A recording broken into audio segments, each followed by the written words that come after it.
Am I the a-hole stories? Update, am I the a-hole? I am dying and want to have a catch-up with my first love. Original story. For starters, I, 32 female, am dying due to cancer. It was diagnosed pretty late after 2 weeks of severe stomach pain and throwing up after every meal. At the stage I am in, doctors have suggested palliative care rather than any treatments, which I am sad about. But that's life, eh? I am from one of the countries where marriage is arranged rather than the Western way. I was in love with someone, when I was 18 to 19 years old. Though he was from the same community as I am, my parents did not agree to it due to his economic background, which was few steps below us. My parents fixed my marriage with my husband, B, and we are married for 12 years now. We don't have kids. B doesn't know about A as my ex-BF, but knows A, as he is quite well known in our small city. He never asked me about my previous love affairs, since that's very taboo in my culture, and I lied by mission. A remains single and is now a professor in our local university. He has gained quite a name by mentoring young people and directing them in the right study/career path. Now I have done everything I need to do, my legal and financial stuff is sorted, and I have spoken to my husband on what I need him to do, get married again. Don't think that is a betrayal to my memory, don't ask if my parents are okay about it, etc. Now with people walking on eggshells around me, I have been thinking a lot about A and I really want to spend some time with him, a couple of hours, and have a meal and walk down the memory lane, if he is willing of course. I don't know, I feel like do what you like. On the other hand, I feel it's selfish. My husband worships the ground I walk on and I love him. But A is like that childhood crush on your favorite actor or sportsman, or first love in high school which would be stored in a tiny corner of your heart and brings a wistful smile. I am just conflicted if I would be the a-hole if I tell my husband about A and this wish of mine. Note, my intention is just to have a chat at a meal, just him. I have had 2 palliative surgeries and have 2 bags in my lower tummy. So, nothing physical or like an affair, and it would be in my home. Now for the top comments before we read the update. No a-holes here. I don't know if it's a good idea to tell your husband exactly what your relationship with A was, however. I would just tell him you want to spend time with your friends before you leave, A being one of them. You were friends years ago, even if that included a crush. No a-holes here, as long as the intention is catching up with an old friend, not a quick affair before you pass. Oh no. Let me edit my post. Thank you for your judgment. I can't go outside. I have some bags attached to my body. No a-holes here. I can't in good faith call you an a-hole for wanting this, but I do think it would be a mistake to contact him. While it could go well and be a pleasant afternoon, it's far more likely that it will either be incredibly awkward, or incredibly painful for both of you. People love the idea of this sort of thing, and in movies and TV shows it usually goes well. Reality, unfortunately, is often far different. I also think it will create a lot of tension and issues amongst the living, which is a selfish thing to do, dying or not. I'm sorry you have to deal with this, OP, may your spirit find rest in whatever lies beyond. Thank you. I am very scared thinking about what will happen, afterwards. But I understand where you are coming from. Appreciate your views. What will happen afterwards is up to you and your beliefs. It's your decision.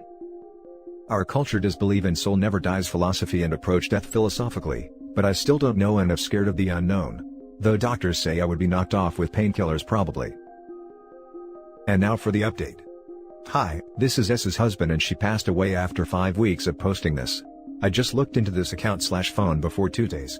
She never told me about A herself.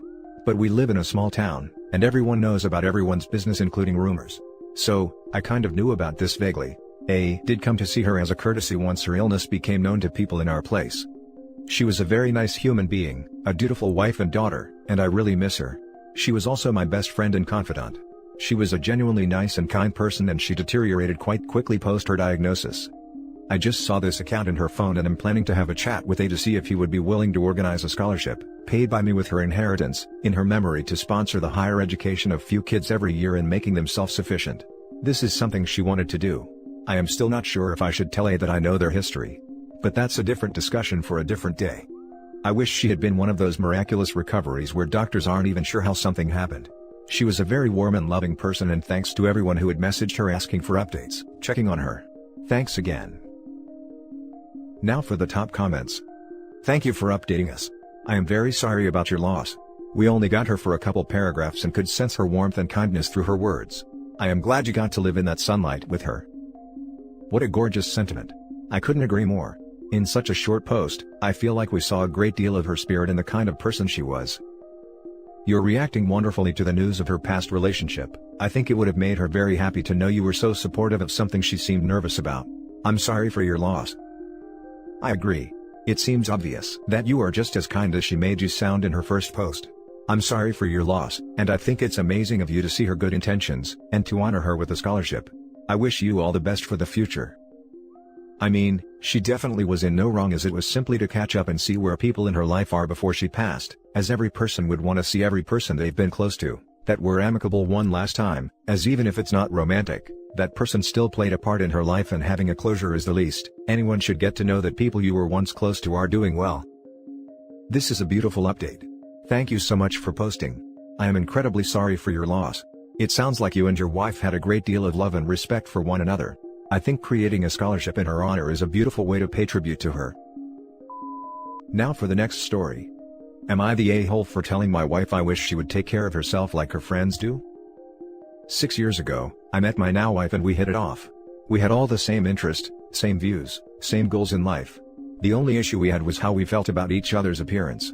I don't need a woman who hides herself with makeup, in fact I oppose that, but I do like my woman to have her hair managed and does dress up a little when we go on dates. Now my then girlfriend wasn't like that. She had a masculine sense of fashion and let her frizzy hair wayward. After our talk we set some ground rules. We weren't going to change our appearances for one another, but there were factors we take into consideration. She liked a well-trimmed beard and certain length haircut, so I made sure to maintain those things. I asked she put some effort into how she dressed on our date. I never said it had to be a dress, but just a nice blouse. 8 months in of dating, we almost broke up, because while I fulfilled my end of the bargain, she never did. I explained I didn't want her to be uncomfortable, and what I want shouldn't come before that, so it was best we split.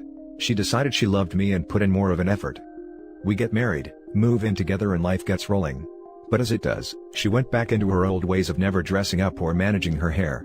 I still keep my beard trimmed the way she likes it, along with my haircut. When I mentioned it to her she shrugs and says, "We are married now, it doesn't matter." To me it does. She has 2 close friends, both wives and moms too. Whenever I see them, they're both dressed nicely and cleaned up. They invite my wife to get her hair trimmed with them or attend a yoga class, but she always say no, she's pretty enough, she doesn't need those things. It frustrates me. Yesterday she was mocking her friend for getting highlights in her hair, saying it was ridiculous and unnatural, and I snapped back, I wish she would take care of herself like her friends do. She left for her parents, both who are blowing up my phone now and trying to get me to bring our son over. Am I the a-hole? Now for the top comments. You're the a-hole. I really don't know what else to say. You allegedly love this woman, but you're willing to throw it all away because she isn't groomed to your standards? What if she got sick and couldn't look the way you wanted anymore? Would you be gone too? For her to say, "We're married so it doesn't matter now," is pretty messed up. She allegedly loves him, but is willing to throw it all away because he wants her to wash her hair and wear a nice top? This knife cuts both ways. I was going to go with everyone sucks here, but honestly? You're the a-hole. I don't think you know how hard it is to have frizzy/wavy hair, and a lot of it. Her hair can be cleaned from a wash and still be frizzy, because it's the type of hair she has. I've tried all sorts of hair products, shampoos, and conditioners, and yet it's still frizzy. The only thing that stops it for a couple hours is straightening, but that gives me split ends. She could make more of an effort by dressing up, but if you don't like big hair then don't marry/date someone with it. Yeah, I did let out a bit of a snort at the part where OP said she lets her hair be frizzy. Dude, I don't have the patience or arm strength for at least an hour of blow drying, plus the money to replace multiple containers of smoothing product every time I shower, to beat mine into submission. And keeping it short does not help. Then it's just frizzy and I can't tie it back if it insists on sticking out in all directions. You're the a-hole. Your wife is an a-hole to herself for staying with someone as condescending and controlling as you for this long. She clearly has some major issues with self-esteem if she's put up with this nonsense this long. Full body cringe at my woman, by the way. Seriously. The my woman bit nearly made me dry heave. Yes, that my woman crap tells us a lot about this dude. He doesn't love her as she is. They should never have gotten married. Now for the last story. Am I the a-hole for not letting my husband work less? Last week I, 29 female, received a big promotion, an extra 18K a year. My husband, 28 mil, was very happy for me, but yesterday, he has floated the idea by me that he would like to step down from his current position and become part-time. He wants to dedicate more time to his writing, he wants to become an author, and thinks we don't need his salary that much. I told him no. I am taking this promotion to make more money as a family, so that we can live a better life, own a home, pay off student loans, enjoy ourselves, etc. I feel like taking a promotion just to have my husband step down to a lower paying position, while also working fewer hours, is a lateral move for us as a family, while a massive increase in stress for myself. He wasn't too happy about it and accused me of not believing in him, and sabotaging his dream to become a writer. Am I the a-hole for not letting him work less? Top comments. Not the a-hole. By attaching your finances in marriage, you have a vested interest in his career. If he was that passionate about writing, he would find time to get it done as so many others have. I work a full-time job, have a small side business, and I still managed to write a novel this spring. I'm in the middle of a second one now, and expect I'll wrap it up next spring. If you want to be a writer, write. Plus, the time to step down from your day job is when you have royalties already coming in, not when you're hoping to do it someday. Not the a-hole OP, and congrats Chicklet on finishing a novel. Not the a-hole. Tons of authors have full-time jobs.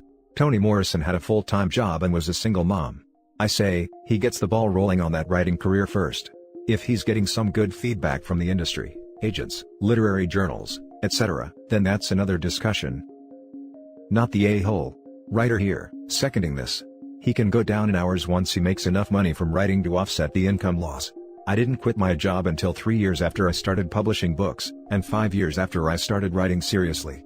I only did, because that year got a book deal that was the equivalent of 4 years of my old day job, so it made sense.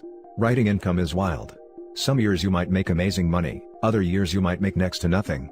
You rarely have any idea what it'll be. I find that too stressful, even as someone without kids. After about 2 years, I went back to work part-time, but it's more skilled and related to writing. I make the same now at 2.5 days that I made full-time back then. It's just nice to not have to worry as much that way, and I like my job. Also, publishing is slow. For most, it takes time to build up advances, royalties, speaking fee opportunities are a lot lower thanks to COVID, and so on.